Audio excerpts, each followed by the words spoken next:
Good evening. So I'm just going to tell you all the story. This is the longest civil rights march in American history. For 2 months, a group of 60 trekked well over 2,700 miles from Tuskegee, Alabama to Washington, D.C. They stopped in about 70 places along the route, towns that were selected specifically for their large black populations that were in congressional districts that would affect the upcoming midterm elections.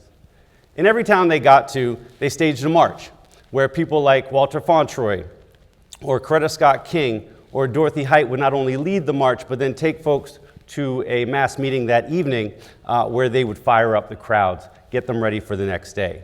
What happened the next day was that the marchers would go door to door, registering people to vote and asking them for their signatures on a petition to ask Congress to pass a strengthened Voting Rights Act. Now, African Americans in these communities eagerly joined in with the marchers.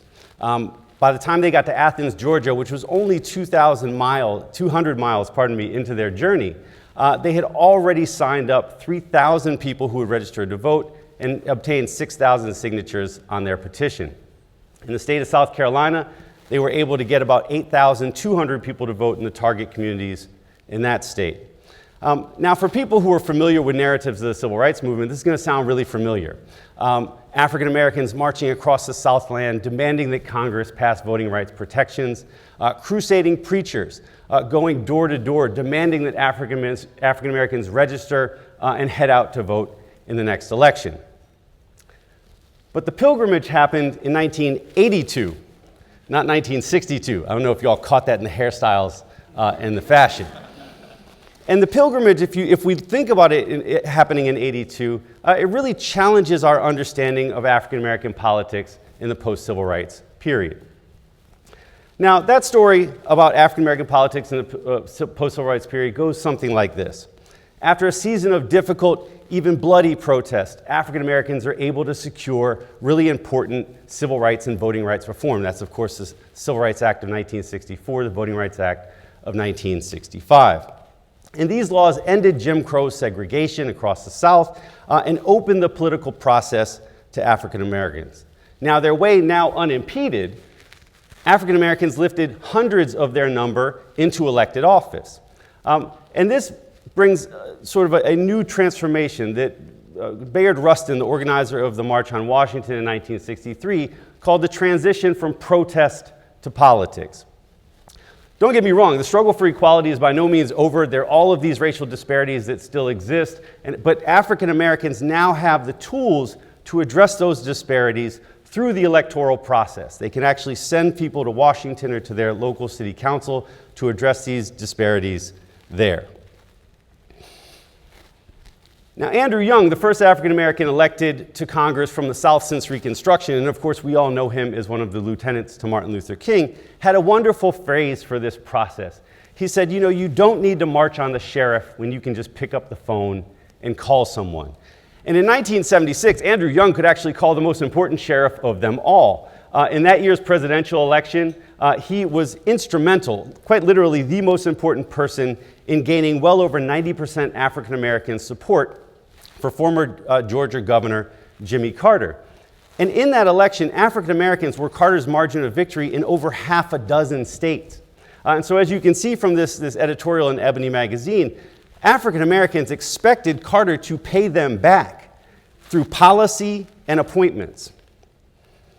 Now, at this moment, we typically turn away from the story about post-civil rights politics, assuming that the progress of the 1970s will continue into the 1980s and beyond.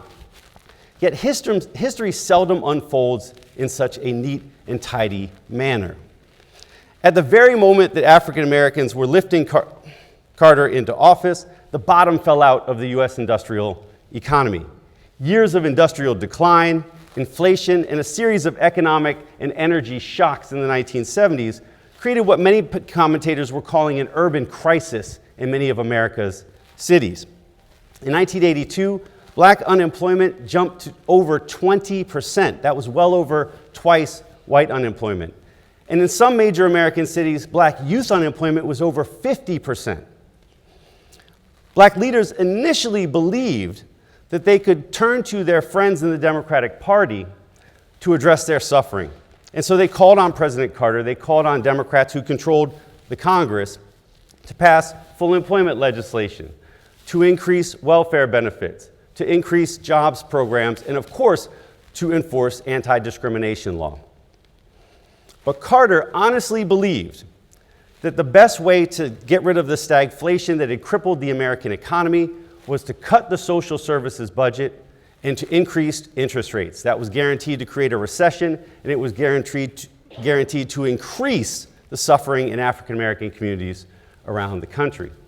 Now, Carter's reasoning was not just economic, it was also political. As the economy worsened, large numbers of white Americans turned on their black fellow citizens. They began backing and electing conservatives who not only wanted to get rid of anti-discrimination law, but in fact wanted to gut the social services budget. This at a moment where black unemployment is well into the high teens, into the early 20s percentages. In 1980, these voters, who are Democrats and Republicans who were moving in a conservative direction, elected Ronald Reagan to the White House. This conservative turn in US politics created a crisis of leverage for African Americans. One party is building a majority coalition against them, and the other party that they're a part of is taking them for granted.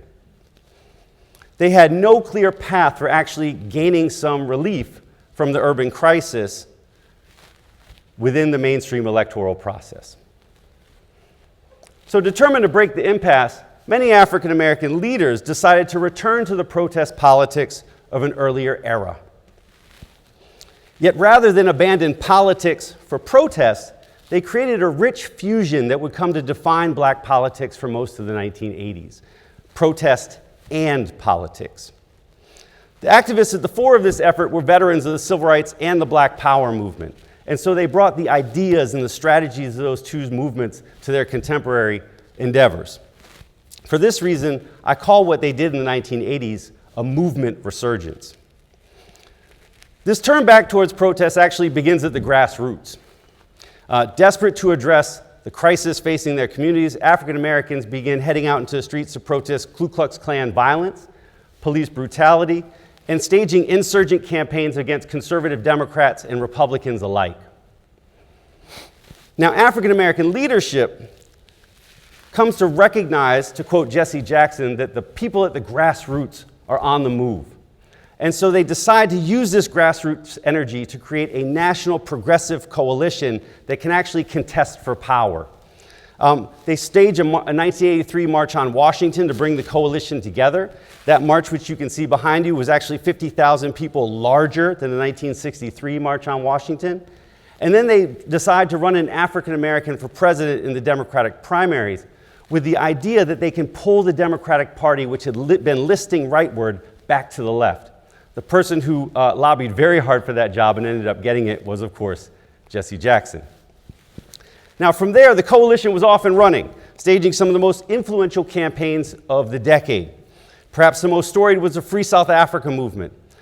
It featured the longest continuous civil disobedience campaign since the Montgomery bus boycott. In 1986, African Americans were positively instrumental in allowing Democrats to regain the Senate. And through doing that, they were able to slow Reagan's efforts to stack the federal judiciary with conservatives. And then in 1987, probably one of the more understudied aspects of all of this, activists in New York staged, quote, days of outrage to protest police killings and vigilante killings of African Americans in that city. These protests slowly fed into, about 2 years later, the first successful effort to have an African American attain the mayor's office in New York City.